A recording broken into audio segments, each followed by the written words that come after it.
नमस्कार। कार्यक्रम कर्णाली बसमा मलङ्कराज तमालाको हामीले कार्यक्रम कर्णाली बसमा समसामयिक राजनीतिक घटनाक्रमका साथै स्थानीय तह प्रदेश सरकार र केन्द्र सरकारले गरिएका विभिन्न गतिविधिहरूका बारेमा विशेष कुराकानी गर्ने गर्छौं। तर आज पनि हामी कार्यक्रम कर्णाली बसमा फरक विषयवस्तु लिएर आएका छौं। यति बेला स्थानीय तहको निर्वाचन सम्पन्न भएसँगै प्रदेश र केन्द्र सरकारको चुनाव पनि नजिकै गर्दाखेरि अबको आउने निर्वाचनमा कसरी जाँदैछन् त राजनीतिक दलहरू? अहिले किन जनताहरूले स्वतन्त्रलाई मात्रै बढी चासोको रूपमा हेरिएको छ? के राजनीतिक दलहरू साँच्चै नै जनताले मान्न छोडेका हुन्? स्वतन्त्र पछि जनताहरूको मास किन बढिरहेको छ? र समग्र कर्णाली प्रदेशको विकास र समृद्धिका लागि नेतृत्व गरेर जुन सरकार सञ्चालन गरिसकेपछि साँच्चै सोचे जस्तो विकास गर्न सक्नुभयो या भएन? यिनै विषयवस्तुमा केन्द्रित रहेर कुराकानी गर्नका लागि आज मसँग हुनुहुन्छ पूर्व ऊर्जा मन्त्री, कर्णाली प्रदेशका प्रथम मुख्यमन्त्री तथा नेकपा माओवादी केन्द्रका कुशल कमान्डर तथा नेता महेन्द्र बहादुर साई हुनुहुन्छ। तपाईलाई सर्वप्रथम कार्यक्रममा स्वागत छ। धन्यवाद। के गर्दै हुनुहुन्छ आजभोलि तपाईँ? आजभोलि अब आन्तरिक चाहिँ पार्टी सङ्गठनका कामहरूमा चाहिँ लागेका छु र सरकार र सदन मुख्य तीनटा चाहिँ अहिले काम छ। अहिले सरकार सञ्चालनको सन्दर्भलाई पहिलो जोड दिँदाखेरि तपाईले जुन नेतृत्व गरेर कर्णाली प्रदेशको प्रथम मुख्यमन्त्री भइसकेपछि तपाईले जुन अपेक्षा जुन आशा गर्नुभएको थियो त्यो जनताका आशा अपेक्षा कति जति तपाईले पुरा गर्नुभयो जस्तो तपाईलाई अहिले के फिलिङ भइरहेछ यो मोडमा चाहिँ? अब सङ्घीय व्यवस्था नेपालमा आइसकेपछि र सङ्घीय व्यवस्थाको कार्यान्वयन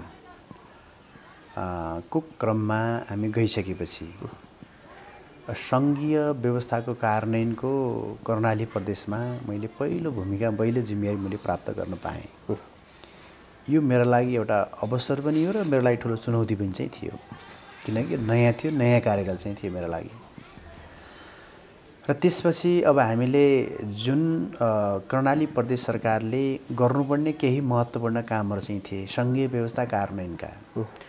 सङ्घीय व्यवस्था हामीले किन ल्यायौँ भन्दाखेरि दुई तिनवटा कुरा हुन्। हामीले अलिकति सङ्घीय व्यवस्था आजको आवश्यकता हो चाहिँ भनेर एउटा हामीले विकास पूर्वाधारलाई चाहिँ हेर्दाखेरिमा सन्तुलित चाहिँ भएन विकास, असन्तुलित चाहिँ विकास चाहिँ भयो नेपालको। जहाँ चाहिँ सत्तामा रहने शासकहरू जो छन् उनीहरूको मात्रै ठाउँहरू, क्षेत्रहरू, निर्वाचन क्षेत्रहरू चाहिँ बन्ने भए बजेट सबै त्यहाँ केन्द्रित चाहिँ हुन्छ। जुन भूगोलबाट प्रतिनिधित्व गर्ने मान्छेले कहिल्यै पनि त्यो शासन सत्ता सञ्चालन गर्ने स्थानमा चाहिँ पुग्न सक्दैन, कार्यकारी ठाउँ पुग्न सक्दैन। त्यस्ता ठाउँहरू निकै पछाडि चाहिँ परे। त्यो भए हुँदाखेरि अब सङ्घीय व्यवस्थाले यो विकास पूर्वाधारलाई सन्तुलित ढङ्गबाट चाहिँ विकास चाहिँ हुन्छ भन्ने एउटा चाहिँ थियो। छिटो पनि हुन्छ, तीव्र विकास पनि हुन्छ भन्ने एउटा चाहिँ थियो। दोस्रो कुरा भनेको आर्थिक हिसाबले विपन्न हो यो देश। यो देशका नागरिकहरू चाहिँ विपन्न चाहिँ छन्। अहिले पनि पेटभरि खान पाएका छैनन्, शरीरमा लाउने लुगा पाएका चाहिँ छैनन्, बस्ने राम्रो वासस्थान पनि राम्रो चाहिँ छैन, घर बनाउन सकिरहेका चाहिँ छैनन् भने थुप्रै समस्या छन्। शिक्षाका समस्या, स्वास्थ्यका समस्याहरू चाहिँ छन्। उनीहरूको सहज पहुँच चाहिँ हुँदैन, अकालमा ज्यान गुमाउनु पर्ने हुन्छ, क्षमता हुँदाहुँदै पनि पढ्न पाइरहेको चाहिँ छैनन् हैन। यस्तो प्रकारको जो अवस्था चाहिँ छ र यो मुलुकमा, यो देशमा जनतालाई आर्थिक समृद्धि ल्याउनका लागि पनि सङ्घीय व्यवस्था आजको आवश्यकता हो भने चाहिँ हामीले भन्यौँ।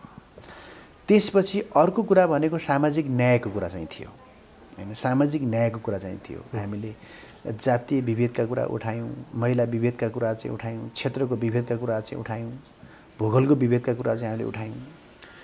र यी सबै कुराहरू फेरि त्यो जे आम नागरिकको शिक्षाको कुरा छ, स्वास्थ्यको कुराहरू चाहिँ छन् हैन। यी तमाम चाहिँ विषयहरू चाहिँ जो समाजसँग जोडिएका यी सामाजिक विषय चाहिँ छन्। सामाजिक न्याय समाजमा बसोबास गर्ने हरेक नागरिकले पाउनुपर्छ।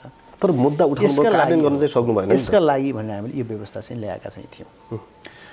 अब यसको कार्यान्वयनको प्रक्रिया के भयो, कस्तो भयो, यसको रिजल्ट के आयो भन्ने कुरा नै आजको महत्त्वपूर्ण विषय चाहिँ हो। र धेरैले बाहिर प्रतिक्रिया दिने गर्दछन् कि तपाईँको यो सङ्घीय व्यवस्थाले जुन चाहिँ मर्म, जुन स्पिड चाहिँ पक्रेको चाहिँ थियो त्यो अनुरूप चाहिँ काम भएन र सङ्घीय व्यवस्था कार्यान्वयनको जिम्मा लिएका चाहिँ कार्यकारी प्रमुखहरू अथवा सरकारका प्रमुखहरूले आफ्नो भूमिका निर्वाह गर्न सकेनन्। त्यो स्थानीय तहको सरकार चाहिँ होस् या प्रदेशको सरकार चाहिँ या सङ्घको सरकार चाहिँ होस्, त्यो भन्नुको तिनटै मतलब सरकारले आफ्नो जिम्मेवारी, आफ्नो भूमिका, आफ्नो दायित्व पुरा गर्न सकेनन् भन्ने कुराको चाहिँ आम चाहिँ टिप्पणी चाहिँ छ। यसमा मेरो आफ्नो व्यक्तिगत अनुभवको आधारले म के भन्छु भन्दाखेरि यो व्यवस्था कार्यान्वयनको हामी पहिलो चरणमा हामी चाहिँ थियौँ। संविधान कार्यान्वयनको प्रारम्भिक चरण चाहिँ हो। संविधान एक थान लेखिएको चाहिँ थियो। संविधानमा भएका व्यवस्थालाई कार्यान्वयन गर्नका लागि हामीसँग पहिलो काम चाहिँ भनेको सङ्घीय ऐन चाहिन्छ। संविधानपछि सङ्घीय ऐन चाहिन्छ। सङ्घीय ऐन चाहिँ निर्माण आजका दिनसम्म पनि सङ्घको नेतृत्व गरेका सङ्घीय सरकारका प्रमुखहरूले बनाउन सकेका चाहिँ छैनन्। एउटा समस्या त्यहाँ हो। अब सङ्घीय कानुन नबनाएर प्रदेशका कानुन चाहिँ बनाउनका लागि गाह्रो हुन्छ फेरि त्यो। अहिले प्रदेश सरकारले भटाभट कानुनहरू चाहिँ बनाउने, तर भोलि सङ्घीय कानुनमा गएर बाजिँदा फेरि समस्या सिर्जना चाहिँ हुन्छ। त्यो हुँदा पहिला सङ्घले कानुन बनाओस्, संविधानको मूल मर्मलाई पक्रेर त्यसपछि प्रदेशका कानुन चाहिँ बन्छन्, त्यसपछि स्थानीय पालिकाका कानुन चाहिँ बन्यो भने त्यो एउटा सिस्टममा, व्यवस्था सिस्टममा चाहिँ रेगुलेट चाहिँ हुन्छ। भनेपछि तपाईँको यो जुन तपाईँले यो प्रश्न उठाउँदै गर्दाखेरि सुन्नु, अब जस्तो कानुनै यो बाँझिएपछि त बाँधिने अवस्था देखेर नै हामी अलिकति असफल भयौँ कि जस्तो लाग्यो कुरा तपाईँले जुन देखाउनु भयो। अब के यो सङ्घीयता सफल हुन सक्दैन कि भन्ने आशय हो तपाईँको? होइन, मैले यसमा चाहिँ भन्छु, म भन्दै थिएँ सिरियलमा, सबभन्दा पहिला त यो व्यवस्था कसरी आयो भन्ने कुराको यसको पृष्ठभूमि जान्न जरुरी चाहिँ छ। ठुलो सङ्घर्षको बिचबाट आयो भन्ने कुरा बुझ्नु पऱ्यो। यो संविधान के, यो संविधान नचाहने शक्तिहरू पनि नेपालमा छन् भन्ने कुरा बुझ्नु पऱ्यो। तर स्वीकार्न बाध्य चाहिँ भए। जस्तै मान्नु, उदाहरणका लागि मात्रै एमालेको नेतृत्व केपी शर्मा ओली पार्टीको अध्यक्ष बनियो, सङ्घीय व्यवस्था कार्यान्वयनको पहिलो जिम्मेवारी पाएर प्रधानमन्त्री उहाँ चाहिँ हुनुभयो होइन त। उहाँले बोलेका चाहिँ अभिव्यक्ति त मैले बोलेको कुरा होइन, मैले भनेको कुरा चाहिँ होइन। के भन्नुभएको छ, गणतन्त्रको बारेमा उहाँले के बोल्नुभएको छ, सङ्घीयताका बारेमा के बोल्नुभएको चाहिँ छ, समावेशीका बारेमा उहाँले के बोल्नुभएको छ, त्यो त रेकर्डेड छ त। उहाँले संविधान सभामा बोलेका अहिले पनि रेकर्डेड छ, रेकर्ड छ त्यहाँ के। त्यो भन्नाले उहाँहरूको यो व्यवस्थाप्रतिको रुचि होइन, गणतन्त्र उहाँहरूको रुचि होइन, सङ्घीयता उहाँको रुचि होइन, समावेशी उहाँको रुचि। अहिले पनि नेपाली कानुनका जिम्मेवार नेताहरूले धेरै ठाउँमा बोलेका नि त। गोकुल बास्कोटाको इन्टरभ्यू एउटा हेर्नु न, उहाँले दिनुभएको तर्क छ नि त फेरि त्यो। यो व्यवस्था चाहिँ तपाईँको यो नेपालको सन्दर्भमा कामकाजी व्यवस्था होइन, यो जबरजस्ती मान्दिया भनेर चाहिँ बोल्नु भएको छ अहिले पनि, कि आजको दिन उहाँले बोल्नु भएको छैन। थुप्रै त्यस्ता नेता थुप्रै बनेका छैनन्। अब एमाले लगायतका अन्य पार्टीहरू पनि छन्, जस्तै कि अब त्यही राष्ट्रिय जनमोर्चा चित्रबहादुर केसीले तपाईँको यो व्यवस्थाको बारेमा हिँडिराख्नु भएको चाहिँ छ। त्यसपछि तपाईँको राप्रपा नेपाल चाहिँ भयो, लगायतका थुप्रै पार्टीहरू छन् कि तपाईँको यो व्यवस्था चाहिँ नरुचाउने, मन नपराउने। तर परिवर्तनलाई उहाँले थेक्न सक्नु भएन, रोक्न सक्नु भएन होइन। यो परिवर्तनको चाहिँ उभारले गर्दा उहाँलाई बाध्य भयो स्वीकार्न के मान्न, कि त फरक बाटो हिँड्नु पर्यो होइन, कि त भने जनताको पक्षमा चाहिँ हो, जनताको परिवर्तनको पक्षमा चाहिँ आउनु पर्यो। उहाँ बाध्य भएर आइदिएको कुरा मात्रै हो, उहाँको रुचि चाहना चाहिँ होइन। त्यस्ता शक्तिहरू पनि छन् भन्ने कुरा बुझ्नु पऱ्यो कि सङ्घीय व्यवस्था कार्यान्वयनमा आएका छन्, कार्यान्वयनमा आएका छन्। त्यसले गर्दा सबभन्दा पहिला सङ्घीय व्यवस्थाप्रतिको स्पष्ट आफ्नो धारणा के फेरि त्यो आम जनताले बुझ्न जरुरी चाहिँ छ कि फेरि त्यो। त्यही भएर ती व्यक्तिले सङ्घीय व्यवस्था कार्यान्वयनको जिम्मेवारी चाहिँ दिँदाखेरि सङ्घीय व्यवस्था कार्यान्वयन हुन्छ कि हुँदैन। उनीहरूको के हुन्छ भन्नुहुन्छ फेल गर्नेतिर हुन्छ। अहिले उनीहरू भनेका यो व्यवस्थालाई फेल गर्ने अभियानमा लागेका चाहिँ छन् भने त्यही हुँदा थुप्रै राजनीतिक घटनाक्रमले पनि देखाएको छ नि त। राजनीतिक घटनाक्रमले के देखाएको हुन्छ भने सङ्घीय व्यवस्था कार्यान्वयनको पहिलो जिम्मेवारी पाएको प्रधानमन्त्रीले पटक पटक तपाईँको संसद विघटन गर्न पुगे नि त। यसले के देखाउँछ, यसको विश्लेषण कसरी गर्ने त विश्लेषकहरूले, जनताले कसरी बुझ्ने कुरालाई फेरि त्यो भने उहाँहरूको इन्ट्रेस्ट के हो भन्नुहुन्छ भने यो व्यवस्था नै तपाईँको सिद्ध्याउनुपर्छ, यो व्यवस्था नै सिद्ध्याउने क्ल्याप्स गर्ने उहाँहरूको चाहिँ भित्री चाहना त्यही हो, त्यही गतिविधि। त्यसपछि अनि त्यसको असर कहाँ पर्यो, प्रदेश सरकारमा पर्यो, त्यसको असर कहाँ पर्यो, स्थानीय तहमा पर्यो। त्यो भन्दा 1 वर्ष चुनाव भएको 1 वर्षसम्म के भयो भन्नुहुन्छ भने हामीले काम गर्नका लागि प्रशासनिक संरचनाहरू चाहिन्छ नि। प्रदेशका मन्त्रालयहरू चाहिए, प्रदेशको सचिव चाहियो, अनि मन्त्रालय माथाहातका तलका अन्य कार्यालयहरू चाहिँ चाहिए, त्यहाँ पनि कर्मचारी चाहिँ चाहियो। कर्मचारी समायोजन तपाईँको चाहिँ कति ढिलो गर्यो? कर्मचारी समायोजन नगर्दासम्म तपाईँ कर्मचारी प्रदेश सरकारको मातहतमा एकजना पनि थिएन। 1 वर्ष कर्मचारी अभावमै रोकियो।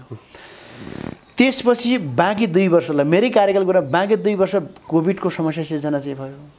पुरै विश्व महामारीको रूपमा चाहिँ फैलियो। 2 वर्ष कोभिडले लग्यो। कोभिडको बीचबाट पनि हामीले थुप्रै कामहरू चाहिँ गर्नुपर्ने सिर्जना चाहिँ भयो भने त्यसपछि कोभिड चाहिँ तपाईँको चाहिँ अब सकिने सँगसँगै अब मेरो पनि आफ्नो कार्यकाल सकियो फेरि त्यो हो भने यसको बीचबाट क्या पहिलो वर्ष कर्मचारी प्रशासनिक संरचनाहरू र हामीले चाहिने आवश्यक कानुन नहुँदै पनि गरिएका प्रयत्नहरू, त्यसपछि कोभिडको बीचबाट पनि गरिएका चाहिँ हाम्रो प्रयत्नहरूबाट हेरौँ नि त। अहिले फेरि त्यो हामीले भौतिक पूर्वाधार क्षेत्रमा के काम गऱ्यौँ, सडक हामीले कति ट्र्याक ओपन गऱ्यौँ, कति पिच गऱ्यौँ, कति ग्राभेल चाहिँ हामीले गऱ्यौँ, सडकको हाम्रो डेटा चाहिँ छ फेरि त्यो। खानेपानी कतिको चाहिँ घरहरूमा हामीले घरमा खानेपानी एक घर एक खानेपानीको धारा हुने, कतिको घरमा हामीले खानेपानीको धारा पुगायौँ, कति खेतमा चाहिँ हामीले चाहिँ अब सिँचाइ चाहिँ पुगायौँ, कति विद्यालय चाहिँ भवन बने, कति हस्पिटलहरू चाहिँ बने भन्ने कुराका बारेमा त त्यो त देखिने कुरा हो नि। त्यो त तपाईँहरूले हरेक ठाउँमा गएर क्यामेराले खिचेर क्यामेरामा कैद गर्न सकिने भयो, त्यो देखिने कुरा हो। त्यो त मैले बढाएर भन्यो भने त त्यहाँ देखिजान्छ फेरि त्यो, या घटाएर भन्यो भने त्यो देखिजान्छ फेरि त्यो भने पूर्वाधार विकासका कुरा चाहिँ गरौँ। त्यसपछि अब सामाजिक न्यायको कुरा हामीले भनेका चाहिँ छौँ नि। अहिले मुख्य कुरा आर्थिक विपन्नताका कारणबाट पनि तिनीहरूमाथि केही हिंसा भएका छन्, महिलामाथिको कुरा, जातिमाथि हिंसा भएको चाहिँ भने हामीले दलित लक्षित कार्यक्रम भन्यौँ। दलित समुदायलाई हामीले बिउ पुँजीको रूपमा पैसा हालिदिने, दलित समुदायको एउटा कम्युनिटी चाहिँ हामीले बनाउने फेरि त्यो होइन, एउटा सहकारी चाहिँ हामीले बनाउने, त्यहाँ पैसा हालिदिने, त्यो मार्फत चाहिँ आफ्ना आय आर्जनका कामहरूमा लगानी गर्ने।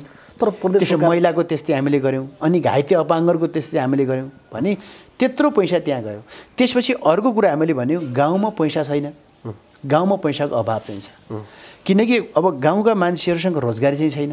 अहिले हाम्रो कर्णाली प्रदेशका चाहिँ जनताको हेर्ने हो भने इन्डिया जाने, यहाँ भाडा चाहिँ अर्कासँग सापट्टिमा इन्डिया जाने, इन्डिया 3-4 महिना काम गर्ने, त्यहाँ अब 1 महिना काम खोज्दै जान्छ, 3-4 महिना काम गर्ने, त्यही पनि कहिलेकाहीँ काम घर फर्किँदैन ठेकेदार भागिदिने, त्यही तपाईँको भाडा पनि तपाईँको रेन्ट थपिएर आउने। त्यस्तो चाहिँ यहाँका जनताको व्यवस्था चाहिँ थियो नि, कर्णालीका जनताको व्यवस्था चाहिँ थियो। त्यही कुरालाई मध्यनजर गरेर त्यसपछि आर्थिक हिसाबले एकदम विपन्न। अहिले पनि हामी त फेरि गाउँमै जन्मिएका मान्छे, आफ्नो घरमा सलाई किन्न सक्ने पैसा चाहिँ थिएन जनतासँग, अर्काको घरबाट आगो ल्याएर चाहिँ घरमा तपाईँ खाना पकाएर खान्थे जनता। रियालिटी त्यो हो नि त फेरि त्यो। अब योभन्दा 3-4 वर्ष अगाडिको जनताको मात्रै फोटा हेर्नु न फेरि, उसको टाउकोमा लगाएको टोपी च्यातिएको चाहिँ थियो, फाटेको थियो, शरीरका लुगा चाहिँ फाटेका च्यातिएका चाहिँ थिए, स्थिति दयनीय चाहिँ थियो अवस्था, पेटभरि खान पनि गाह्रो चाहिँ थियो। अहिले तपाईँ चाहिँ गाउँमा जानुहोस्, अर्काको घरबाट आगो लिएर खाना कसैको घरबाट पनि घरमा खाना पाक्दैन, सामान्य मान्छेले पनि घरमै लाइटर राखेर चाहिँ खाना पकाएर खान्छ अहिले। त्यसपछि लुगा हेर्नुभयो भने सामान्य मान्छे राम्रै लुगा लगाएको छ, तपाईँले हेर्नुभयो भने ढाका टोपी लगाएको छैन, लुगा लगाएको छ, जुत्ता खुट्टामा लगाएको छ, पहिला प्लास्टिकको चप्पल चुडिएर डोरीले बाँधेर लगाएको चाहिँ थियो। अहिले पराएको खुट्टामा हेर्नुभयो भने नि 11 जना मान्छे होला नि त्यस्ता भने धेरै मान्छेहरूको खुट्टामा अहिले जुत्ता लगाएका चाहिँ छन् फेरि त्यो। अहिले हेर्ने हो भने थोरै पैसा भनेको 5-6 हजार चाहिँ घरमा पैसा चाहिँ तपाईँको बचत नगर्ने अहिले घर कुनै पनि घर चाहिँ छैन। यो कहाँबाट भयो, कसरी भयो भन्ने कुरामा हामीले हेर्नु, हामीले के भन्दाखेरिमा अहिले विकासको हिसाबले नि सन्तुलित विकास हुन्छ, सबै ठाउँको बराबर विकास चाहिँ हुन्छ, त्यसै पैसा पनि बराबर जान्छ भने हामीले मुख्यमन्त्री रोजगार कार्यक्रम चाहिँ भन्यौँ। प्रत्येक गाउँमा पैसा पठायो, त्यहाँको पपुलेसन कति छ, गरिबीको हामीले केही इन्डिकेटर हामीले बनायौँ, गरिबीको इन्डिकेटर बनायौँ, त्यसो पपुलेसनको इन्डिकेटर चाहिँ हामीले बनायौँ, भूगोलको इन्डिकेटर हामीले बनायौँ। यी 3वटा इन्डिकेटर, त्यो इन्डिकेटरको आधारमा हामीले के गर्यौँ भन्नुहुन्छ भने तपाईँको पैसाको भोलम छुट्याइदियौँ। त्यसपछि योजना छनौट त्यहीँकै जनताले के हो आवश्यकता, त्यो गाउँको लागि के आवश्यक, विद्यालय भवनको आवश्यकता छ कि, फिल्डको आवश्यकता छ कि, खानेपानीको आवश्यकता छ कि, सिँचाइको आवश्यकता छ कि, सडकको के आवश्यकता छ, त्यो गाउँको आवश्यकता के हो, ल एजेन्ट तपाईँले नै छान्नुहोस्, त्यसपछि काम गर्नुहोस् र मेसिनरी प्रयोग नगर्नुहोस्। फेरि श्रम मात्रै गर्ने कामहरू चाहिँ योजना छनौट गर्नुहोस् भने फेरि त्यो म्याक्सिमम लोकल मेटेरियलको प्रयोग गर्ने गरी तपाईँ चाहिँ गर्नु, त्यो पैसा सबै गाउँमै रहन्छ, बाहिर पैसा जाँदैन भने हामीले गाउँमा पठायौँ भने साना वडामा त एक व्यक्तिलाई तपाईँ करिब मुगुको एउटा गाउँमा त के हुनुहुन्छ, एक घरका लागि कति 3 लाख पैसा परेछ क्या, एक घरका लागि 3 लाखमा पऱ्यो, किन सानो पपुलेसन चाहिँ थियो, न्यूनतम यति हुने क्राइटेरिया हामीले तोकेका चाहिँ थियौँ, त्यति परेछ फेरि त्यो भएर त्यसले गर्दाखेरिमा अहिले गाउँमा के छ भने विकास पनि भयो। अहिले प्रत्येक गाउँमा जानुभयो भने सबै गाउँमा अहिले कर्णाली प्रदेश सरकार चाहिँ उपस्थिति नभएको कुनै एउटा वडा छैन अहिले 718 वटा वडा हुन् 718 वटा वडामा 718 वटा योजना चाहिँ छन् 718 चाहिँ ठाउँमा तपाईँको पैसा गएको छ तर भर्सन अनियमितता भयो भने पनि छ त्यो पैसा नानी के भन्दामा केही अनियमितता हुन्छ अनियमितताले कसरी कन्ट्रोल गर्ने भन्ने कुराको आधारमा के भन्दामा निर्माण चाहिँ कार्यदल चाहिँ बनाउने बेरोजगारहरूको एउटा कार्यदल चाहिँ बनाउने निर्माण कार्यदल बनाउने त्यो कार्यदलले काम गर्ने र त्यसपछि त्यो कार्यदलले के गर्ने भन्नुहुन्छ भने को व्यक्तिले काम कति गर्यो क्वान्टिटीको आधारमा के मिस्त्री होला त्यसले त्यही ढङ्गको काम गर्नु कसले कति क्वान्टिटी चाहिँ काम गर्यो क्वान्टिटीको आधारमा तपाईँको चाहिँ जनताको खाता खोल्यो त्यो त्यसकै खाता खोलेर हाल्यो भने खातामा भुक्तान दिने भनेको प्रत्येक व्यक्तिको खातामा अहिले हेर्नुभयो भने कर्णाली प्रदेश हामीले मुख्य रोजगार कार्यक्रम कार्यान्वयन हामीले गऱ्यौँ प्रत्येक व्यक्तिको खातामा भुक्तान दिने भन्ने व्यवस्था हामीले गरेका छौँ भने अहिले के भयो कसैले बीचमा तपाईँको कसैको चाहिँ तपाईँको श्रम शोषण गर्ने ठाउँै रहेन व्यक्तिको नाममा सिधै पैसा चाहिँ गयो त्यसपछि मुख्यमन्त्री रोजगार कार्यक्रमले चाहिँ जनताको जीविकोपार्जनमा चाहिँ सुधार आएकै छ कर्णालीमा भने त्यो मात्रै होइन हामीले त जस्तै कि छोरीको खाता बन्यौँ जन्मिने बित्तिकै हामीले चाहिँ खाता खोलिदिने प्रत्येक महिनाको 500 रुपियाँ हामीले खातामा जम्मा गर्ने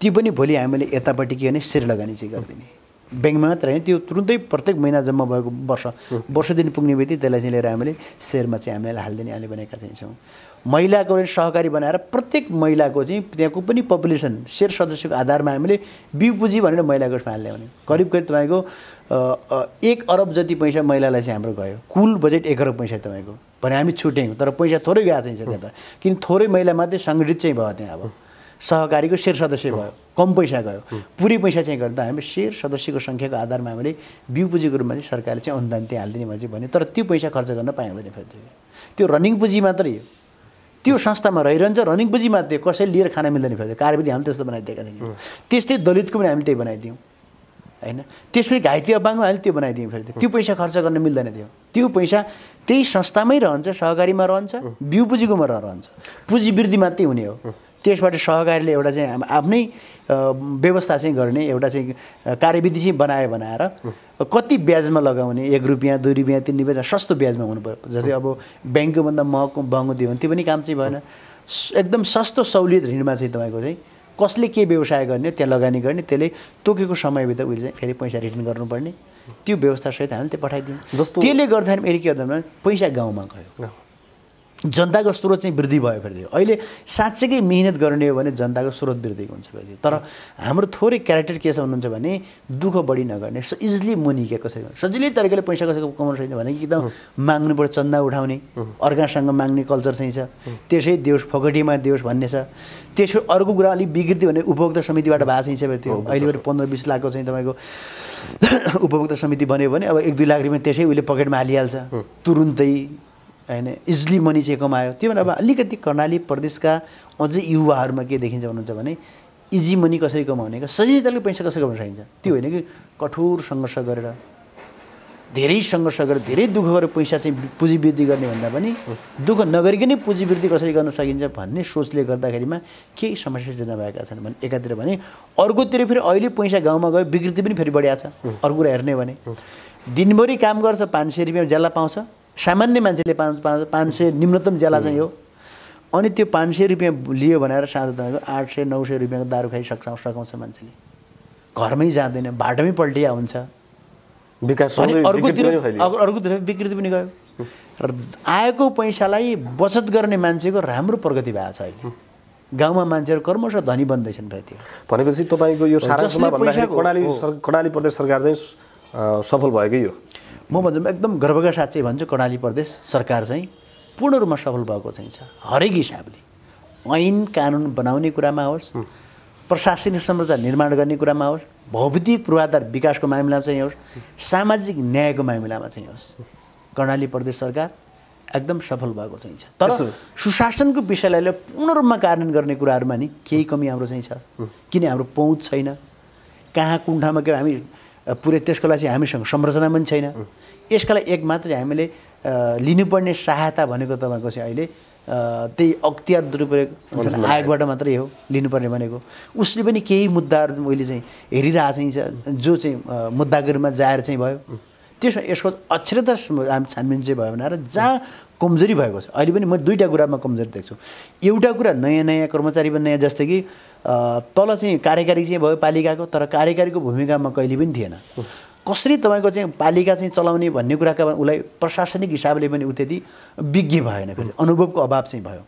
प्रदेश सरकारका मन्त्री भए, उपसचिव भएको थिए पहिला, होइन सचिव चाहिँ भए, तर तिनीहरूसँग पनि अनुभव चाहिँ थिएन कर्मचारीहरूमा। फेरि त्यो कसरी गरिन्छ, कसरी मन्त्रालयका फाइलहरू उठाइन्छ, कसरी टिप्पणी चाहिँ उठाइन्छ, के गरिन्छ भन्ने कुरा पनि अनुभवको अभाव चाहिँ रह्यो।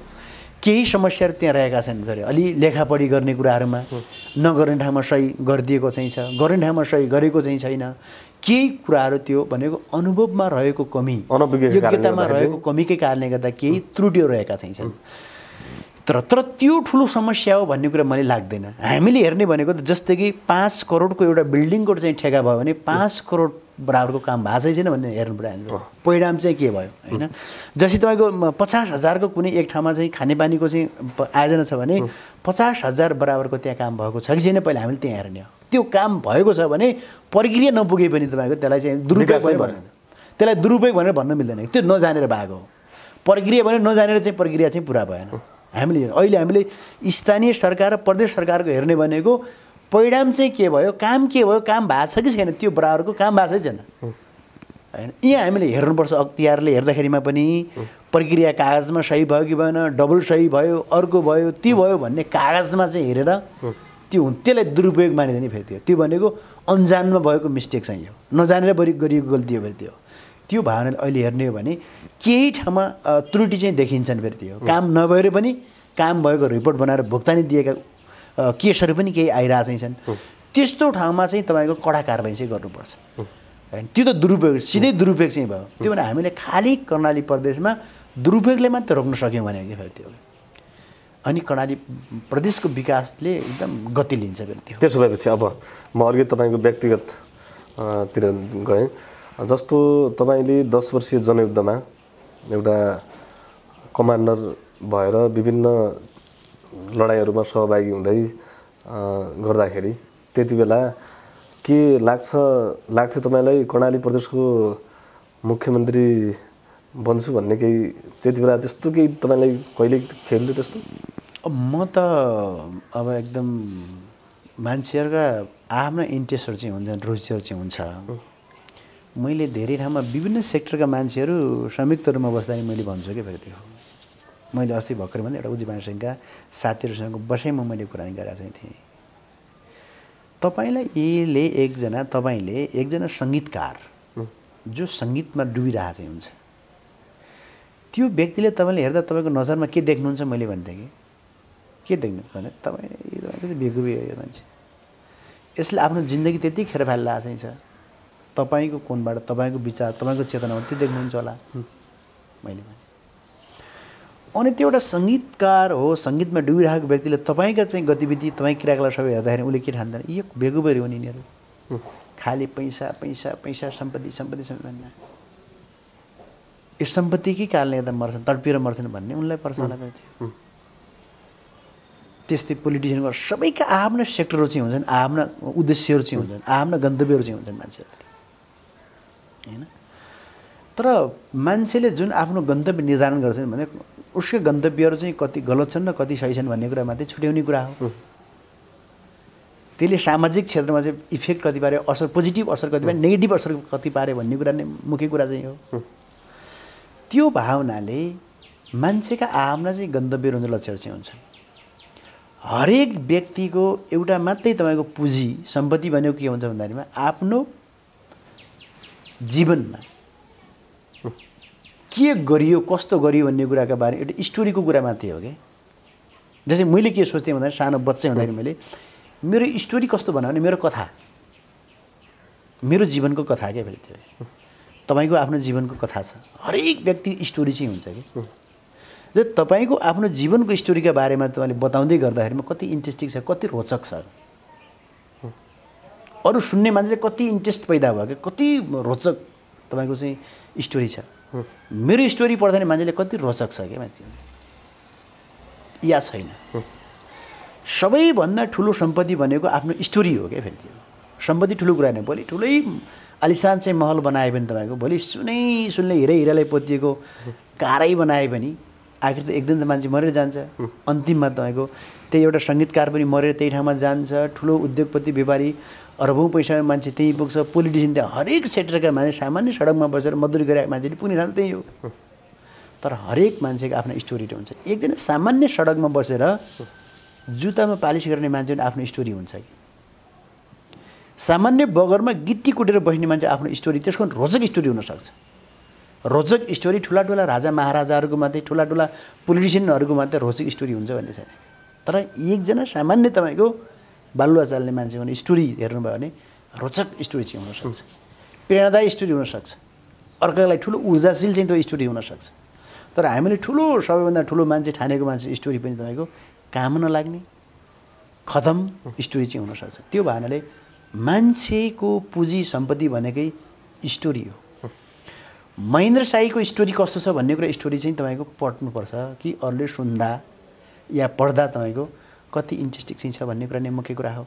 त्यो भावनाले मेरो सानैदेखिको कहाँनिर भन्नुहुन्छ भने अब मैले राम्रो स्टोरी चाहिँ कसरी बनाउने, सबैको मन मस्तिष्कमा तपाईँको रहने, सम्झिने, नाम लिइरहने मान्छे कसरी बनेर जाने भन्ने कुरा बाल्यकालदेखि दिमागमा परेको असर त्यही हो। यसका लागि के सेक्टर कलाकार भएर तपाईँको राम्रो एउटा नृत्यकार चाहिँ भएर तपाईँको चाहिँ त्यो पनि मान्छेको मन मस्तिष्कमा रहन सक्छ।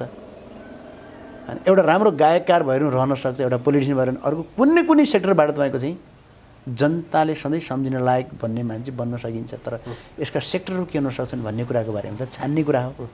मैले राजनीति छाने सबैभन्दा बढी इफेक्टिभ चाहिँ प्रभावकारी तपाईँको पोलिटिक्स नै हो, राजनीति नै हो। राजनीतिले भनेको ब्रेन हो, यसले सबै चिजको चाहिँ लिड यसले गर्छ। फेरि त्यो कलाकारको लिड पनि यसले गर्छ, ठुला उद्योग व्यवसायीहरूको पनि यसले लिड गर्छ। हरेक क्षेत्रको लिड गर्ने भनेको सेक्टर पोलिटिक्स, राजनीति पनि ब्रेन चाहिँ हो। यसको ब्रेन निर्माण गर्नका लागि महत्त्वपूर्ण चाहिँ त्यहाँ हुन्छ है बढी भन्ने हिसाबले म त्यहाँ प्रवेश गरेँ हो। त्यसपछि मैले प्रवेश गर्दै आजका दिनसम्म मुख्यमन्त्री भएर म फेरि तपाईँको अहिले मुख्यमन्त्री राइन अहिले पूर्व मुख्यमन्त्री भएर बसेको चाहिँ छु। यहाँसम्म आइपुग्दा मेरो स्टोरी मेरो लागि इन्ट्रेस्टिङ चाहिँ छ भन्ने मलाई लाग्छ। त्यसपछि बाँकी त फेरि अध्ययन गर्ने मान्छेले यसको प्रतिक्रिया दिनु पऱ्यो कि अहिले पनि तपाईँले हेर्नु भने क्रिया प्रतिक्रिया त सडकमा आइरहेछ नि। फेरि पोजिटिभ क्रिया प्रतिक्रिया पनि आएकै छन्, नेगेटिभ पनि आएकै छन्, आउँछन्। तर नेगेटिभ कुन एङ्गलबाट आयो, पोजिटिभ कुन एङ्गलबाट आयो भन्ने कुरा मात्रै छुट्याउनु पर्यो। तर मैले तपाईँलाई त्यसो भएनाले खास मैले यो प्रश्न उठाउनुको मेन कुरा भनेको जस्तो तपाईँले जुन स्कुल पढ्दै गर्दाखेरि अब तत्कालीन नेकपा माओवादी केन्द्र भनौँ, अब जनयुद्धमा जानुपर्छ, लड्नुपर्छ, भिड्नुपर्छ। अब मान्छेले त हेर्ने कुरा त लडेर भिडेर सङ्घर्ष गरेर आएको भन्ने केही मासले हेरिरहेछ, केही मासले चाहिँ अलिक फरक बाटोबाट आएको हुन् कि भन्ने पनि छ। तर तपाईँ जस्तो मैले भन्नु चाहिँ लडाइँमा जानुपर्छ, सङ्घर्ष गर्नुपर्छ भनेर त्यो जुन त्यो तपाईँबाट भित्रबाट आएर तपाईँ होमिनुभयो नि, त्यति बेला र यो पदमा पुग्दाखेरिको भिन्नता चाहिँ के तपाईँलाई कस्तो लागिरहेछ मात्रै भन्नु खोजेको, जिज्ञासा लिन खोजेको तपाईँको। अब यसमा त मैले एउटा इन्टरभ्यू चाहिँ दिएको चाहिँ थिएँ, एकजना पत्रकारले यसका बारेमा सोध्नु भएको चाहिँ थियो। तपाईँको अहिलेको बडी स्ट्रक्चर हेर्दाखेरिमा यति शालीन मान्छे देखिनुहुन्छ कि तपाईँ कुनै बेला एउटा युद्धको ठुलो कमान्डर चाहिँ हुनुहुन्थ्यो। अहिलेको तपाईँको चाहिँ बडी स्ट्रक्चर हेर्दाखेरिमा त्यो विश्वासै गर्न सकिन्न, पत्याउनै सकिँदैन। यो के हो भने चाहिँ मलाई प्रश्न गर्नुभएको चाहिँ थियो है। समय र परिस्थितिलाई चाहिँ मान्छेलाई चेन्ज गर्छ क्या फेरि त्यो। जस्तै कुनै बेला मान्छे असाध्यै आक्रामक चाहिँ हुन्छ कि उत्तेजित हुन्छ मान्छे फेरि त्यो। अहिले पनि तपाईँ हामी इन्टरभ्यू दिइरहेको छौँ, तपाईँको र मेरो संवादले तपाईँ कति बेला एकदम चाहिँ 100 डिग्रीमा पुगाइदिन सक्छ फेरि त्यो क्या। मान्छे एकदम आक्रोशित, एकदम चाहिँ मान्छे आवेगमा आएर मान्छे प्रस्तुति हुन्छ। कतिपय इन्टरभ्यूमा तपाईँको मान्छे उठेर सिरियस हात हालाले गरे पनि देखिराख्नु भएको छ नि दृश्य। इन्टरभ्यूमा बसेर तपाईँको हात हालसम्मको चाहिँ तपाईँको भएको दृश्य पनि देख्नु भएको। त्यो त इन्भाइरोमेन्ट हो कि परिस्थिति कस्तो सिर्जना चाहिँ भयो भन्ने कुराले मान्छेका एक्टिभिटीहरू चाहिँ तपाईँको चाहिँ बन्ने हुने क्या फेरि। त्यो भन्नाले हिजो हामीलाई कुनै बेला विद्रोही चाहिँ बनायो कि त्यो परिवेश जो समाजमा देखिएको अन्याय चाहिँ थियो कि अत्याचार चाहिँ थियो मान्छेले मान्छेमाथि गरेको व्यवहार जो चाहिँ थियो नि त्यो व्यवहार भनेको एकदम क्रूर व्यवहार चाहिँ थियो एउटा खाले मान्छेको त जीवन नै होइन भने जस्तो थियो कि फेरि तिनीहरूको बरु मान सम्मान पशुले पाउँछ तर मान्छेले त्यो प्रकारको मान सम्मान पाउँदैन थियो यति ठुलो अपमानित चाहिँ भएर समाजमा जीवन जिउन विवश चाहिँ थियो कि कुनै बेला यो समाजमा अहिले पनि छिटफुटमा देखिन्छ यी मान्छे त भने मान्छे अलिअलि मान्छेले हेपिहाल्छ अहिले पनि यी जुम्लियन भने चाहिँ माथिल्ला कर्णालिकाले अहिले पनि हेप्ने चलन छ नि यी दलित हुन् भने चाहिँ हेपिहाल्छ यी महिला हुन् भने अहिले पनि मान्छेले त्यो नजरियाबाट हेर्छ भने त्यतिखेर त अझै चरम नै थियो नि त्यो त फेरि चरम नजरिया चाहिँ त्यसो खराब नजरिया चाहिँ थियो यसले के हामीलाई चाहिँ तपाईँको चेतना बनाइदियो त्यतिखेर भन्दाखेरिमा यो त अन्याय हो है समाजमाथिको मान्छेमाथिको अन्याय मान्छेले मान्छेमाथि अन्याय गरेर आज यो राम्रो कुरा होइन अब अन्याय गर्ने मान्छेका विरुद्धमा लड्नुको अर्को विकल्प चाहिँ छैन यिनलाई ठिक ठाउँमा ल्याउनुपर्छ भन्ने भयो अनि उनकै विरुद्धको चाहिँ सङ्घर्ष सुरु भयो हेर्ने हो भने हामी त सानै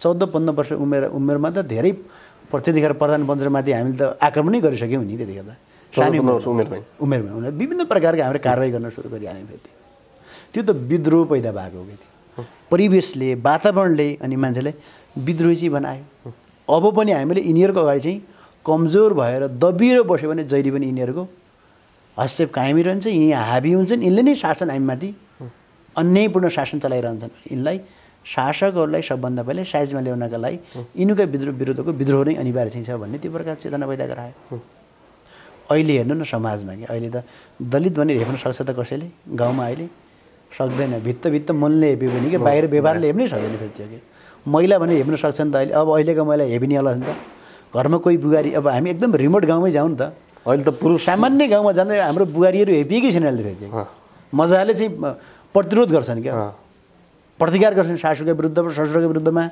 श्रीमानका विरुद्धमा सबैको विरुद्धमा गर्छन् अब पुरुषले न्याय खोज्नुपर्ने अवस्था भने अब त्यो प्रकारको चेतना निर्माण चाहिँ तपाईँको आखिर त त्यही विद्रोहले त्यही सङ्घर्षले त्यो चेन्ज ल्याएको नि त त्यो भन्दा हामीले प्रेरणा पैदा भयो क्या त्यो बाटो हिँड्नको लागि प्रेरणा पैदा भयो त्यसले ठुलो रूप लियो वारको रूप लियो युद्धको रूप लियो हामी युद्धमै पुग्यौँ युद्ध घोषणा गऱ्यौँ र त्यसपछि अब हामीले त्यसपछिको लडाइँ कहाँ केन्द्रित भयो भन्नुहुन्छ भने सेना प्रहरीसँग केन्द्रित चाहिँ भयो हाम्रो लडाइँ भनेको त गाउँका सामन्तहरू चाहिँ हुन् नि गाउँका जाली फटा जसले सामान्य सर्वसाधारण जनतामाथि ठुलो अन्यायिक शासन गरिरहेको चाहिँ थिए उनीहरूले रूपान्तरण हो तिमीहरू बदलिए तिमीहरू अब त्यो प्रकारको व्यवहार त्यो चरित्र नदेखाऊ तिमीहरूले मान्छेको सबैको आफ्नो अस्तित्व छ आत्मसम्मान सबैले चाहिएको छ सबैको आत्मसम्मान चाहिँ हामीले कायम गरिदिनु कदर गरिदिनुपर्छ भन्ने कुराका बारेमा हामी सङ्घर्ष गरेका चाहिँ थियौँ त्यो नै अब तिनीहरूले नै बचाउने त्यही शासन व्यवस्था त्यस्तै सत्ताका चाहिँ अब ती मालिकहरूलाई बचाउनका लागि पुलिस प्रशासन चाहिँ प्रयोग भयो त्यसपछिको लडाइँ पुलिस प्रशासनको विरुद्धमा हाम्रो सुरु भयो नि त हाम्रो विरुद्ध उनीहरू आयो नि त सेना परिचालन गऱ्यो पुलिस प्रशासन गऱ्यो हामीले दमन गर्न थाल्यौँ अनि दमनलाई प्रतिरोध गर्नका लागि त लड्नु पर्थ्यो फेरि त्यतिखेर अब हामीले युनिफर्म लगाएकै हो मेसिन गन बोकेकै हो वारमा हिँडेकै कुरा हो नि त फेरि त्यसो हामीले लडाइँ लड्न हामी विवश भयौँ बाध्य भयौँ कि फेरि त्यो त परिस्थितिले सिर्जना गर्यो जब हामीमाथि दमन हुन थाल्यो परिवर्तनका लागि दमन हुन थाल्यो त्यसपछि अब त्यसका विरुद्धको प्रतिकार मात्रै गरे नि हामीले दमनका विरुद्धको प्रतिकार मात्रै हामीले गऱ्यौँ त्यो प्रतिकार चाहिँ भयो त्यो चरण सकियो अब सत्तामा रहेका अथवा नेपालमा रहेका मुख्य गरी शासन सत्ता सञ्चालनका लागि चाहिँ तपाईँको इच्छा राख्ने नेपालका पोलिटिकल पार्टीहरू त्यसपछिको दरबार होइन यी सबैले रियाज गरे नि त फेरि त्यो रियलाइज गरे कि माओवादीहरूले उठाएको मुद्दा पनि जायज मुद्दा हो सामाजिक न्याय थिएन सामाजिक न्यायका लागि राष्ट्रियताका लागि र नेपालको विकासको तीव्रताका लागि विकासका लागि यी मुख्य महत्त्वपूर्ण तीनटा सवाललाई उठाएर राष्ट्रियताको मुद्दा सामाजिक न्यायको मुद्दा र विकास र समृद्धिको मुद्दा यी तीनटा मुद्दा जो उठाएका छन् माओवादीले यो सही मुद्दा छन् भन्ने कुरा त स्वीकार गरे नि त स्वीकार गरे त्यसपछि अनि अब हामीसँग वार्ता गर्न बाध्य भए वार्ता गर्नु भने स्वीकार गर्नु हो नि अस्तित्व स्वीकार गर्नु हो नि यिनको नि मुद्दा राष्ट्रकै लागि चाहिँ हो है मुद्दा यो देशकै मुद्दा हो यसलाई चाहिँ हामीले पुनर्विचार चाहिँ गर्नुपर्छ भन्ने उनले बाटो पक्राए अब दमनको बाटोबाट हुँदैन वार्ता र संवादको माध्यमबाट अब हामीले एउटा राजनीतिक निकास दिनुपर्छ भन्ने ठाउँमा आइपुग्यो नि त। त्यसपछि अब हामीले वार्ता र संवादको माध्यमबाट हामी अगाडि बढ्यौँ। कसरी जाने भन्दाखेरि अब हामीले त अब संविधान सभा मार्फत जाने, जनताबाट जननिर्वाचित संविधान सभा चाहिँ बनाउने, यो पनि समावेशी चाहिँ बनाएर जाने, दलित यति प्रतिशत, महिला यति प्रतिशत, जनजाति यति प्रतिशत, पिछडिको क्षेत्र यति प्रतिशत, बाँकी खुला यति प्रतिशत भनेर 600 कति हामी एकजना 601 जनाको त हामीले संविधान सभा चाहिँ हामीले बनायौँ। ठुलो किन बन्यो भन्ने आलोचना पनि आयो। सबैको चाहिँ प्रतिनिधित्व चाहिन्छ हैन, सबैले आफ्ना विषयवस्तु र आफ्ना चाहिँ सबैले सदनभित्र राख्न पाउन् भन्ने हिसाबले ठुलो हामीले बनायौँ। त्यसै संविधान सभा मार्फत त्यसो के भन्नुहुन्छ, नयाँ संविधान पनि निर्माण गऱ्यौँ। अब संविधान निर्माण गर्दाखेरिको त्यो संविधान यस्तो प्रकारको बनाऊ, जनपक्षी संविधान चाहिँ बनाऊ भन्ने प्रकारको सङ्घर्ष भयो। संविधान सभाभित्रै सङ्घर्ष भयो नि त। जनताको जनपक्षी संविधान चाहिँ बनाएर जाउँ भन्ने कुरामा फेरि अब हामीले हाम्रो भूमिका रूपान्तरित गऱ्यौँ। वारबाट त्यो भूमिकामा हामी आयौँ, संविधानको भूमिकामा। संविधान निर्माणपछि कार्यान्वयनको भूमिकामा आयौँ। कार्यान्वयन हुन नदिने शक्तिका विरुद्धको सङ्घर्ष हो नि त अहिले पनि संविधान कार्यान्वयनभित्रको पनि सङ्घर्ष छैन भन्ने। अहिलेको सङ्घर्ष के हो भने संविधान विरोधी शक्तिहरूसँग तपाईँको चाहिँ सङ्घर्ष गर्ने, अहिले पनि लडाइँ, संविधान विरोधी शक्तिहरूले कमजोर पार्ने र संविधानका पक्षधर शक्तिहरू चाहिँ सङ्गठित भयो भनेर अनि संविधान कार्यान्वयन गर्ने कुराकै सङ्घर्ष चलिरहेछ नि त। फेरि त्यो अहिलेको सङ्घर्ष पनि त्यो सङ्घर्ष भने त्यही प्रकृतिको भूमिकामा हामी चाहिँ छौँ। त्यसो भन्दा यी फरक फरक पृष्ठभूमि, फरक फरक समय र परिस्थिति अनुसार आफ्नो भूमिकालाई पनि बदल्दै आएको कुरा हो। त्यो बदलिनुपर्छ। त्यसो भएपछि अब हामी बदलियौँ। अहिले प्रदेश र केन्द्रको चुनाव पनि करिब अब नजिकै छ। फेरि गाउँ फर्किनुपर्ने अवस्था आयो नि अब त। हो, गाउँ त स्थानीय चुनावबाटै फर्किसकेका चाहिँ छ नि। फेरि स्थानीय चुनावमा लाग्यौँ। अब स्थानीय चुनावको एउटा रिजल्ट चाहिँ आयो। अब तुरुन्तै अब हामीले अब प्रदेश र सङ्घको निर्वाचन पनि अब मङ्सिर 4 गते तोकिसकेका चाहिँ छ। असोज अब 23 गते उम्मेदवारी दर्ता गर्ने दिन चाहिँ छ।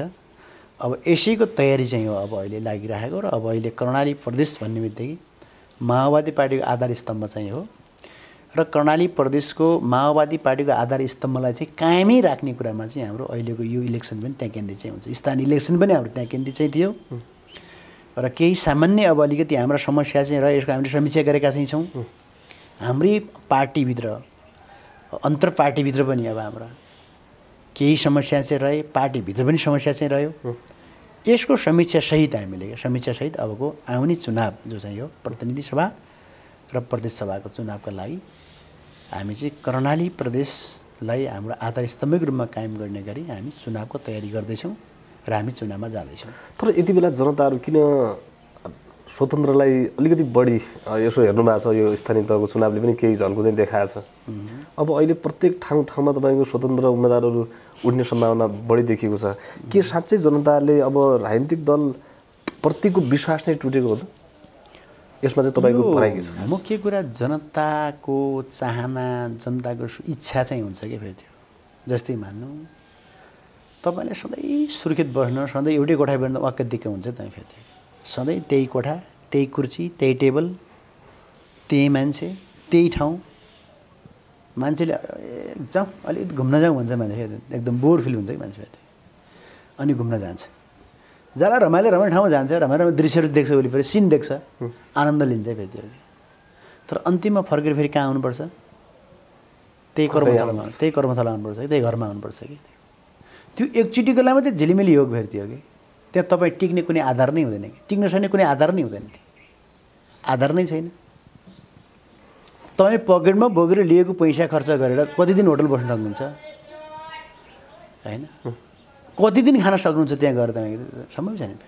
जस्तै अहिले जस्तै मानिलिउँ स्वतन्त्र तपाईँको उम्मेदवारहरू चाहिँ उठे लडे 2-3 नगरपालिकामा आएका छन्, महानगरपालिकामा आए हो। अब जनताले बुझे यी के किन गर्छन्? किनकि उनले त पुरा चर्को भाषण गरेका चाहिँ, त्यो चर्को स्वरले चाहिँ बोलेका चाहिँ थिए सारा यहाँ ऊ त्यहाँ। अब हेरौँ कि तपाईँको यही काठमाडौँकै मेयरको कुराहरू गरौँ नि त, महानगरपालिकाको बेल गरौँ नि त। त्यो त ऊ काठमाडौँको फोहोरको हालत के छ? न उसको माथि चाहिँ सामान्य हाँगा छ, न तल टेक्ने खुट्टा छ। त्यही महानगरपालिकामा भएको बजेट त्यो त काठमाडौँ जस्तो ठाउँमा अलिकति उसका आफ्नै चाहिँ आन्तरिक चाहिँ आर्थिक स्रोतहरू छन्, इन्कमका स्रोतहरू छन्। त्यो हुँदा त तपाईँको महानगरपालिका हालत त्यो छ। काम गर्ने कर्मचारी त्यही हुन्, कानुनकी व्यवस्था त्यही छ हो हामीसँग भएको चाहिँ आर्थिक स्रोतहरू त्यही छन् अनि त्यही भित्र चाहिँ ठुला कुराहरू हुन्छ बढ्दै गर्ला काममा तिरोध देला अलिक ढिला सुस्ती हुने कामलाई छिटो गर्न सक्ला त्यति मात्रै हो कि 3 दिन पछाडि काम हुनेलाई 3 दिन अगाडि काम गराउन सक्ला त्यति मात्रै हो गति दिएपछि त्यति मात्रै हो अलिअलि तपाईँको के अनियमिततालाई तपाईँको चाहिँ उसले कन्ट्रोल गर्न सक्ला त्यति मात्रै हो तर जनताको अगाडि उसले जो रेडिकल चेन्ज ल्याउँछु भन्दै जस्तै अहिले पनि कतिपयले हिजै चाहिँ तपाईँको अस्ति कहाँ मैले सुन्दैछु गिरेन्द्र शाहले कहाँ उहाँ जुम्ला म त स्विजरल्यान्ड बनाउँछु भनेर अनि पैसा कति हुन्छ स्विजरल्यान्डलाई कति पैसा चाहिन्छ एउटा बिल्डिङ बनाउनका लागि त्यही जुम्लाको स्वास्थ्य विज्ञान प्रतिष्ठानको भवन बनाउन त कति पैसा खर्च भएको अनि नेपालको आर्थिक वर्षको वार्षिक बजेट कति हुन्छ होइन त स्रोतहरू के हुन् यो सबै हिसाब किताब हामीले गर्नु पर्यो गर्दाखेरि तपाईँको नि उनले बोले जस्तो तुरुन्तैको तुरुन्तै आजको आज दिन परिणाम चाहिँ निकाल्न सक्ने वस्तुको अवस्था आउँदैन क्या त्यो त स्पिड ठिक हो गति ठिक हो त्यसलाई सम्मान गर्न सकिन्छ तर वस्तुको त अवस्था के छ भन्ने कुराको बारेमा राम्रोसँग नथाहा पाइकन बोल्ने कुराले गर्दाखेरिमा त मान्छेले ठुलो आशावादी हुन्छन् क्या त्यो त एकचोटि ठुलो आशा के त हुन्छ ल सारा गर्ने भनेर मान्छे तर जनता त धेरै बुझिसकेका छन् त्यही त मैले आशावादी हुन्छ तर उहिले बोलेका कामहरू क्रमशः पुरा गर्न सक्दैन उनले 2 वर्ष हेर्छन् 3 वर्ष हेर्छन् अनि 5 वर्षमा हेर्दा 5 वर्षभित्र के काम गर्यो भन्ने हुन्छ त्यसपछि अनि दोष अनि कर्मचारीले दोष दिने अनि नेपालको व्यवस्थालाई दोष दिने अनि अरूलाई हरेक कुरालाई दोष दियो भने त्यसपछि अम्किने त मान्छेले विश्वास गर्दैनन् अहिले जस्तै मैले कर्मचारी भएन अर्को भएन जति भन्दा पनि जनताले पत्याउँदैन के फेरि त्यो भन्नु त्यो पत्याउँदैन फेरि त्यो पत्याउने भने त काम कति गरियो भन्ने कुरालाई मात्रै पत्याउने हो त्यो भएर अहिले तपाईँको केही स्वतन्त्र उम्मेदवारहरू स्वतन्त्र भन्ने मान्छेहरू पनि ठिक छ त भने जनताले एकपटक त्यही बाहिर चाहिँ तपाईँको एकदम चाहिँ राम्रा रमणीय ठाउँहरू होइन पर्यटक भएर तपाईँको चाहिँ अब एकछिन आनन्द लिनु त सकिएला त दीर्घकालीन सम्भव छैन भन्ने त्यो त देखिजान्छ त्यो भोलिको राजनीति देखाउने त हो नि भविष्यले देखाउने कुरा त हो नि त्यो त त्यो सम्भव छैन किनकि नेपालका राजनीतिक पार्टी भनेको लामो समय सङ्घर्ष गरेका कैयौँ जेल खाएका छन् कैयौँ निल खाएका छन् तपाईँको चाहिँ होइन कैयौँ भोकै बसेका छन् नाङ्गै बसेर माओवादीको कुराहरू गर्ने हो भने अहिले म 10 वर्षभित्र त 5 वर्ष नसुतेका दिन छन् मेरा 5 वर्ष मैले खाना नखाएका दिन सबै हिसाब गर्ने 10 वर्षको हिसाब गर्ने हो भने नि नखाएका दिनहरू चाहिँ छन् पुरै शरीरमा छर्रा छ अङ्गभङ्ग भएका चाहिँ छौँ होइन कैयौँ चाहिँ राजनीतिक दलहरू अलि अब लामो समय हिरासत बसेका चाहिँ छन् फेरि त्यो यही राष्ट्रियताको सवाललाई लिएर यो जनताको जनजीविकाको सवाललाई चाहिँ लिएर होइन यी हरेक कुरालाई लियो भने लागेका राजनीतिक दलहरू छन् त्यो भनेको त थाहै चाहिँ हो कि फेरि त्यो तर नेकपा माओवादी केन्द्रले जुन त्यस्तै अब गर्न अहिले जस्तै अब अहिले नयाँ पार्टी बनाए नयाँ पार्टी बनाएर त्यही गर्न सक्नु पऱ्यो भोलि अब राज्य व्यवस्थाका लागि जेल खानु पऱ्यो नेल खानु पऱ्यो दुःख कष्ट गर्नु अनि अमेरिका जाने पढ्ने पैसा कमाउने आएर नेपालमा कुलीले कसले विश्वास गर्छ त तिनीहरूको लागि उनले लगाएका लुगा हेरौँ उनले चढेका गाडी हेरौँ अब त्यो जसले ठुला कुरा गर्छ अहिले उनीहरू हेरौँ त गाडी हेरौँ त गाडी कस्तो कार्यक्रममा कस्तो कार चढेर आउँछन् गाडीमा त्यति लामो राजनीति गरेका मान्छेहरूको हालत त्यो छ डेरामा बसिरहने कैयौँ मान्छेहरू घरहरू छन् तपाईँको चाहिँ खर्च पर्थे त्यतिका कार्यकर्तालाई खाना खुवाउनु सकेका छैन हामीलाई एकजना मान्छे साथमा लागेर गाह्रो हुन्छ फेरि त्यो भने यी सबै कुराहरू के हुन्छ भन्दा एकचोटिका लागि मान्छेलाई आनन्द आउँछ रमाइलो लाग्छ टिक्न गाह्रो हुन्छ कि फेरि टिक्नु गाह्रो कुरा हो कि फेरि त्यो एकचोटि त हुन्छ तर टिक्न सकिँदैन फेरि त्यो त्यसो भन्नाले टिको न हामीले शुभकामना नै छ राम्रो कुरा अब राम्रो काम गर्दै जाउन् राम्रो काम गर्ने मान्छे चाहिएको छ नि त होइन देशका लागि राम्रो काम गर्ने मान्छेको पछि जोकै लागिहाल्छ नि होइन त्यसो भन्नाले मेरो शुभकामना के हो भन्दाखेरिमा यो देशका लागि के गर्छु भन्ने इच्छा राख्नुपर्छ हरेक चाहिँ नागरिकले के भन्छ म केही न केही यो देशका लागि योगदान चाहिँ दिन्छु भन्ने इच्छा शक्ति राख्नु राम्रो कुरा हो यसको उच्च सम्मान गर्नुपर्छ फेरि त्यो तर जनतालाई फेरि भ्रममा पार्ने कस्मेटिक व्यापार गर्ने कामहरू चाहिँ कसले गर्ने राजनीतिक व्यापार गर्न मिल्दैन कसैले पनि नगरून् भन्ने नि म चाहन्छु मेरो कामना हुन्छ अरू यो देशका लागि म केही गर्छु म योगदान दिन्छु भन्ने कुराको त उच्च सम्मान हामी सबैले गर्नुपर्छ त्यही अहिले जति स्वतन्त्र हुनुहुन्छ जति अहिले राजनीतिक नयाँ तपाईँको उसमा चाहिँ आएर केही गर्छु भन्ने तीव्र इच्छा शक्ति सहित उहाँले एकदम चर्को चाहिँ भाषण गरेर राख्नु भएको चाहिँ छ उहाँहरूले बोलेको कुरा चाहिँ पुरा गरून् देशले सुख पाओस् शान्ति पाओस् समृद्धि पाओस् होइन राष्ट्रियताको रक्षा होस् होइन यसमा त हामी सबैको शुभकामना नै रहन्छ नि। तर नेकपा माओवादी केन्द्रले जुन उठाएका एजेन्डा जुन तपाईँले जनतामा दिनुभएका जुन प्रतिबद्धता छन् सबै ठिक छन्, जनताले त्यो स्वीकारेका पनि छन्। कर्णालीमा भन्दा पनि समग्रमा हेर्ने हो भने माओवादी केन्द्र एउटा गरिब असहाय लगायतका पिछडिएका वर्गहरूका निम्ति बोल्ने चाहिँ एउटा पार्टी हो भन्ने बुझे। तर तपाईँहरूले कहिले चाहिँ तपाईँको आर्सी अथवातिर रुखतिर लैदिनुहुन्छ, कहिले कलमतिर लैदिनुहुन्छ, अब कता कता अब अहिले त लौरो पनि आएछ। अब यो फेरि माओवादीको एजेन्डा यो हो, माओवादीकोलाई यो रूपमा चाहिँ सहयोग गर्नुपर्छ, माओवादीले यो चाहिँ तपाईँको परिवर्तन चाहिँ गरेछ भन्नुहुन्छ। जनता अलिकति त्यहाँनिर चाहिँ तपाईँको माओवादी केन्द्रलाई नै कसरी चाहिँ माओवादी यो पार्टी सही हो भन्नलाई त तपाईँहरू फेरि अर्को ठाउँमा चाहिँ तपाईँको भोट हाल्न फेरि उस्तै बेरुवा रुखमा उस्तै पढेर आर्सी अथवा यो कहाँ हो के हो जनताले नै अलमलमा पारिदिनु भएको छ क्या तपाईँहरूले। खास यो कुरा जनताले बुझ्न जरुरी चाहिँ छ क्या भेट्यो। जस्तो कि हाम्रो पोलिटिकल एजेन्डामा दायाँ बायाँ भएको छैन, यहीँ हेर्नुपर्छ क्या भेट्यो। चुनावमा कोसँग तालमेल भयो भन्ने कुरा महत्त्वपूर्ण कुरा होइन कि एजेन्डामा के भयो भन्ने कुराहरू के। जस्तो कि एमालेसँग हामीले कार्यगत एकता गरेर गयौँ, चुनावको तालमेल गरेर गयौँ अघिल्लो चुनावमा होइन। कुन एजेन्डामा गऱ्यौँ भने मुद्दा के थियो भन्ने कुरा संविधानको कार्यान्वयनको मुद्दा चाहिँ थियो कि संविधान कार्यान्वयनमा केबीले के भने हुनुहुन्छ भने अब हिजो म संहिता विरोधी हौँ, गणतन्त्र विरोधी हौँ, समावेशी विरोधी चाहिँ हौँ, तर मैले यो संविधानको हस्ताक्षरकर्ता म पनि हो, यो त मैले स्वीकार गरिसकेँ नि। मैले मेरो चाहना नहुँदै पनि मैले स्वीकार गरिसकेँ। अब यदि मलाई जिम्मा दिनुभयो भने म कार्यान्वयन गर्छु, संविधान म कार्यान्वयन गर्छु भन्ने मुद्दामा एमालेसँग चाहिँ हामी गरेर गयौँ, कार्यगत गऱ्यौँ कि भने। किनकि 2/3 बहुमत चाहिँ भयो भने 5 वर्षको लागि थाई सरकार चाहिँ बन्छ, 5 वर्ष पुरै केपी शर्माले नै सरकार नेतृत्व गर्ने, 5 वर्षसम्म संविधान कार्यान्वयन कम्प्लिटली गरिसक्ने, यही हो एजेन्डा। यसैको लागि भएको चाहिँ थियो उनीसँगको चाहिँ हामीले त्यतिखेरको एकतै गऱ्यो नि त, पार्टी एकतै पछि चाहिँ भयो। अहिले पनि काङ्ग्रेससँग, त्यसपछि आएर समाजवादीसँग होइन, त्यसपछि अब जनता समाजवादी पार्टीसँग र त्यसपछि अनि आयो बनाएर यतापट्टि यो समाजवादी यो राष्ट्रिय अब यो जनमोर्चा, राष्ट्रिय जनमोर्चा भनौँ न फेरि भने 5 दल छन् फेरि त्यो 5 दलसँग भएको अहिलेको गठबन्धन के हुनुहुन्छ भने संविधान कार्यान्वयनको लागि मात्रै एजेन्डा भनेको अहिलेको यो संविधानको कार्यान्वयनको विषयमा मात्रै हामी। त्यो भयो भने के हुन्छ भन्दा नेपालमा अब 2/3 बहुमत ल्याउने, 2/3 बहुमत ल्याइसकेर अब संविधानको कार्यान्वयन गर्ने भन्ने मुख्य एजेन्डा हो। त्यो भयो भने अहिले अब 2/3 बहुमत ल्याउनका लागि एक्लै लडेर सम्भव छैन। एक्लै त संविधान सभामा जस्तो मिश्रित आयो क्या फेरि त्यो जनताको जनादेश, हरेक चुनावमा मिश्रित आउँछ, कसैको पनि स्पष्ट बहुमती आउँदैन। अनि के हुन्छ सरकार बन्ने ढल्ने हुन्छ नि। कम्तीमा पनि 5 वर्षसम्म सरकार चाहिँ तपाईँको नढलोस्, 5 वर्षमा एउटै सरकारले चाहिँ काम गरोस् भन्ने मान्यता हाम्रो हो कि। त्यही भएर चाहिँ अहिले हामीले गर्दा फेरि पनि गठबन्धन गरेर जाने भनेर भन्यौँ फेरि त्यो भनेको 5 वर्षसम्मको थाई सरकार हुन्छ, गठबन्धनको सरकार चाहिँ हुन्छ, अनि 5 वर्षसम्म तपाईँको संविधान कार्यान्वयन कम्प्लिटली चाहिँ हुन्छ भनेर चाहिँ हामीले त्यो गरे आएको थियो। त्यसो भएन अहिले यसमा चाहिँ कोही भ्रमित रहन कुनै जरुरी छैन। ठिक छ, मन्त्री प्रधानमन्त्री मात्रै बन्नका लागि राखिने भन्दा अलग अलग चुनाव लड्दा बडो राम्रो, किनकि तेस्रो शक्ति माओवादी पार्टी हुन्छ अनि तेस्रो शक्तिको निर्णायक भूमिका हुन्छ क्या त्यो होइन। ठुला 2टा शक्ति कुनै पनि हाल्न मिल्दैनन्, मिल्छ नि त मिल्दैन क्या, ठुला 2टा शक्ति कहिले पनि मिल्दैन क्या। अनि के हुन्छ भन्दा तेस्रो शक्तिको रोल भनेको निर्णायक रोल हुन्छ। अनि माओवादी पार्टीको त निर्णायक रोल, अनि सरकार 6 महिनामा ढालिदिने, 6 महिनामा ढालिदिने, कहिले 6 महिना अर्कोसँग मिल्ने, 6 महिना अर्कोसँग मिल्ने फेरि अनि सारा भएभरिका मान्छे मन्त्री पनि भइहाल्छन्, धेरैजना प्रधानमन्त्री पनि भइहाल्छन् तपाईँको। त्यसले त राजनीतिक अस्थिरता ल्यायो क्या। संविधान कार्यान्वयन त्यसले गर्न सक्छ, त्यसो सरकारले संविधान कार्यान्वयन गर्न सक्दैन।